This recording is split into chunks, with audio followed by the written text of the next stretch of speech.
So at this point, we have this the thing sort of working, but it doesn't look particularly great, right? Because um, I just have this ugly looking thing. So I'm gonna do is I'm just gonna set up like how to make the character work, because right now it's this, and that's not really kind of doing it for me. So we're gonna fix that. All right. So I'm gonna open up the character, double click on it. So now you're in player MC. And what we're going to do is we're going to have, I'm going to zoom in this by clicking on the little mountains here. Oops. Really big. Okay. So we're going to have different states basically based on each one of these frames. So we'll have like a run cycle on one, and we'll have a walk cycle on another, and so on and so forth. So that, oops, I didn't mean to do that. So I'll do that. There we go. So that we have different things, and we can call those different animations depending on. Okay, so I already made animations. I actually made them in a separate file because I'm working on something else. But I have like this idle animation, so I'll just open this up, and let me hit the little loop button and make sure it goes. Let's make this smaller. Okay, so I have this little idle animation. If I enter, you see it's just him, not doing anything. It's just kind of slowly doing whatever. I'm sure you're probably familiar with that kind of animation. I have a walk animation. Oops, let me make this longer. Okay. And I have a run animation. Okay, let me make that a little bit longer. Alright. And what else I have? I have a jump. So it's just a single frame. Not really anything playing there. And yeah, so I have these different ones. So I'm just going to set up a couple, and then so basically just the walk and the jump, I think, is all we really... Oh, and idle. So we need those three primary ones, because that's all we have set up. Now, we might add more, but I think for now, that's probably an okay one to start at. It's going to be relatively simple. So, what I'm going to do is this. So you're going to have to make an animation. So you can literally just, like, on the side over here, make... oops, let's get closer. Make yeah, so I'm inside of the player here. I could literally on the side, make well anyway, I'm just gonna do this. So I need to grab these and put them in the other one. So I'm gonna we'll just use cone walk to start with here. So I'm gonna grab this cone walk, and I wonder if run would be better. I'll use the run one because that makes more sense. So I'm gonna grab this run. I'm just going to grab that one, and I'm going to grab jump and idle. I'm just going to do Control C, and I'll do Control V. There we go, and I'm just going to, come on, there we go. I'm just going to delete these. Okay. But if you wanted to make an animation, all you got to do is literally, so let's say I'm on this frame. I would make like a stick figure guy. Oops, my lines are super big. So... make like a stick figure dude. That's really small. Let's do like 5. That might be big enough. Okay. So I'd make like a stick figure dude. Like so. I'm just going to give him a stick head. Take that.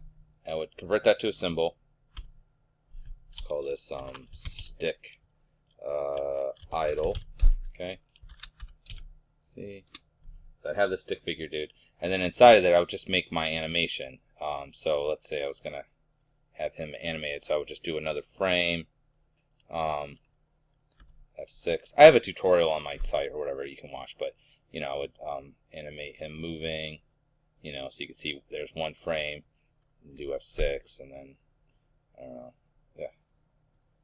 do another frame. Or something. You can get the idea, but you could just put these frames in, okay? But then I would have that animation, and that would always be running on frame 1. And in fact, actually, if I play this, you'll see that the animation is always running.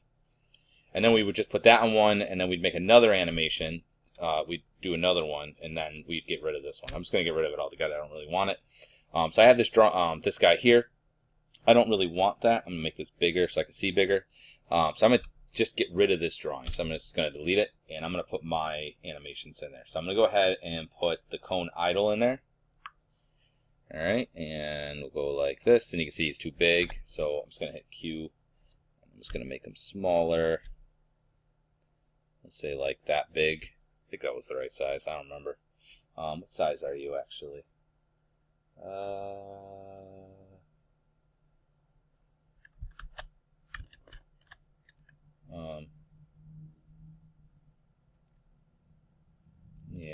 trying to think how I want to make this. That's locked, right? So let's say we'll just bring this down. Let's say 140. So we'll say 140. We're going to call it. Okay. And then, so that would be one animation. Then I'm just going to do another. So that's him idle. I'm going to do F7 to insert, or you right click and insert blank keyframe. And I'm going to do an animation for here. And this one will have the run. Okay, put that in there. And then I just got to change the scale of this again to, I think it was, what, 140?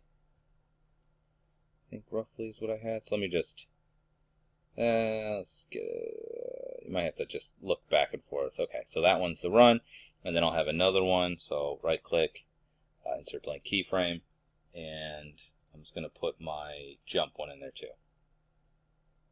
Okay, and again, I'm just going to use this 140. Okay. All right. So let's see. All right. So basically I have those three animations. Now if I were to play this, you're going to see it's going to go. Okay. What I want to do is I have one for each one of these frames. But what would be nice is if I had a way of calling each one of these on their own. Okay. So it's actually relatively simple to set up. All right. So now I have frame 1, 2, 3. Now I can actually, if you want, it's kind of cool, you can label these. So I'm going to click on the frame itself. You can see the label here, and I'm just going to write idle. I spelled that wrong. Idle. And that's now the name of it. And if you look down here, you can see that's now the name of it. I'm going to click this one, and I'm going to call this run.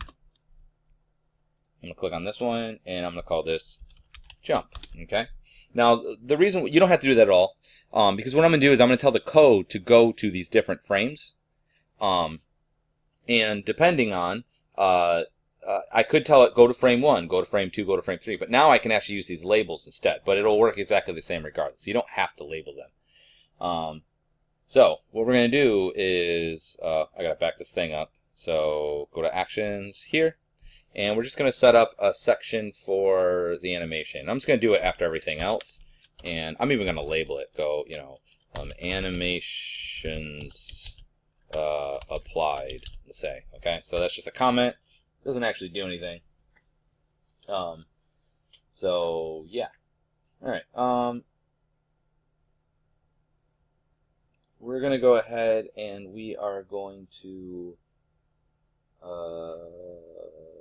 do this. All right.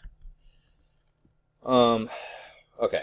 So we're going to say if the x speed, so the speed that it's currently going, right? That's that number that is getting added each time.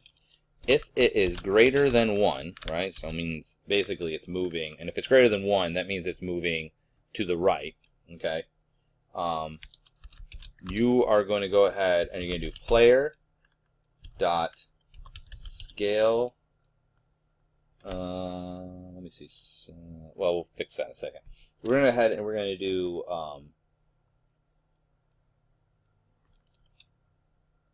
player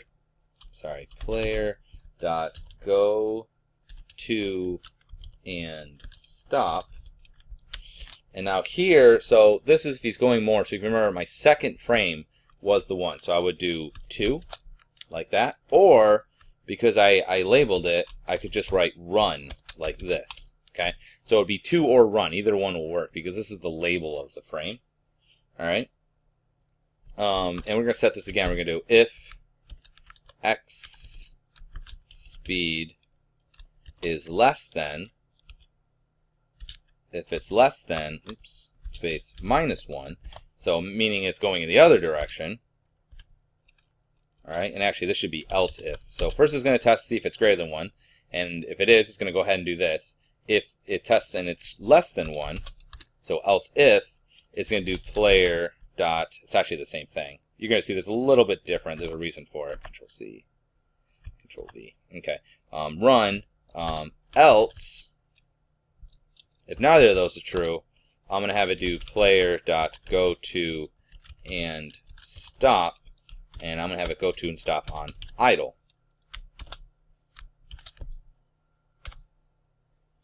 Okay. And that will make it so that it will, it should do the running animation. So you see it's idle, but if I move, see how it goes like that? And if I move, you can see that works, right? So that's pretty good. Now there's a problem with that because obviously he's still running backwards. So what I got to do is I got to actually scale him left or right. That's why I did one for greater than and one for less than 1. So whether he's moving to the left or the right. So right now I have it if he's moving to the right. I want to set something up there, but I got to set up a variable for the player scale. So what we're going to do is we have to set up an initial scaling of the player. So we're going to do another variable, and we're just going to call it player scale. And we're going to make it a number, and it's going to be equal to player dot scale x. Okay, so we're going to store whatever the current player scale is, right? His scale x, and specifically into this variable just called player scale. All right. Now all we're going to do here, using that number, I'm going to say if it's the number is greater than 1, which means that he's moving to the right. We're just going to go ahead and say that the player.scale scale x is going to be equal to player scale, which really that's going to do nothing because we already set it up to there before. But that's going to make it positive. But if he's moving in the opposite direction, we're going to say player.scale x is going to be equal to minus player scale, which means it's going to be the negative of what that is. And what that's going to do is it will make it so that he turns in the other direction. And you can see now when we move in the one direction, you know, that's all fine and dandy. Oh, I got the stupid ball there. I'm going to get rid of that. So to do that, I'm just going to select this, that object, and we're going to go to color effect and display. Can I turn that off? Oh, we'll just turn off the display. There you go. So now you won't see it. So just so you see that again, you just go to the you select it, go to the display, and just turn it off. Turn the display off. So now you don't see that. All right, yay! That's great. Okay, so now he's doing that. He's moving along, right? Now it'd be nice if we had a jump. So what we're gonna do is this. Go to here. And I didn't set this up before, so we'll have to see if this works. We're going to go ahead and do another after the...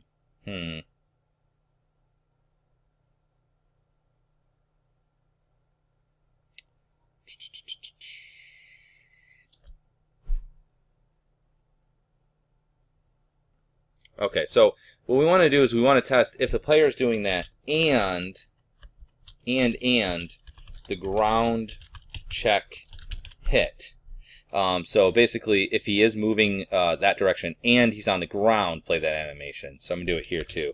And ground check, check hit. And we'll just do it to this...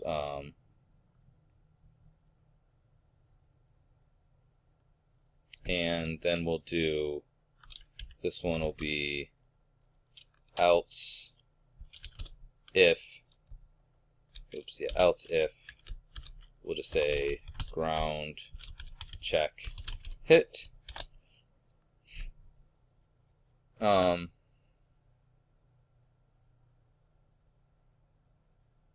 That'll be fine. Actually, you know what? Let's undo all that. Sorry. I got a better idea. Instead of doing it to all of them, we'll just put all these inside of if ground check hit. So if ground check hit's true, then all of these animations will have the possibility of playing. Put you back one, okay. And then we'll do an else, because if that's not true, then I'm going to have it do the player dot go to and stop. And in this case, it's going to be, I think it was called jump, wasn't it? So let's see. Okay. All right, so yeah, that'll work pretty good. And it'll also happen if he falls. So basically, if he's not on the ground, he's always going to just be doing that.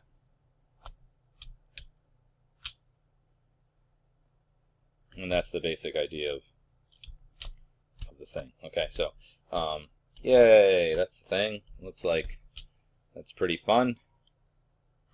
All right, so I would say that's pretty good for the animation aspect. So we got that kind of working. Now, obviously, this could be a little bit more robust because I could have like recovery and things like that. But for now, I think that that's mostly working. It's possible for him to jump backwards too because of the way that it works, but that's fine. All right, yeah. So we're gonna call that good on that, and then what I'm gonna do is in the next one we're gonna make it so that we can interact with the ground here a little bit better. And make it graphically nicer, and maybe add like a background and that sort of stuff. All right, sounds good.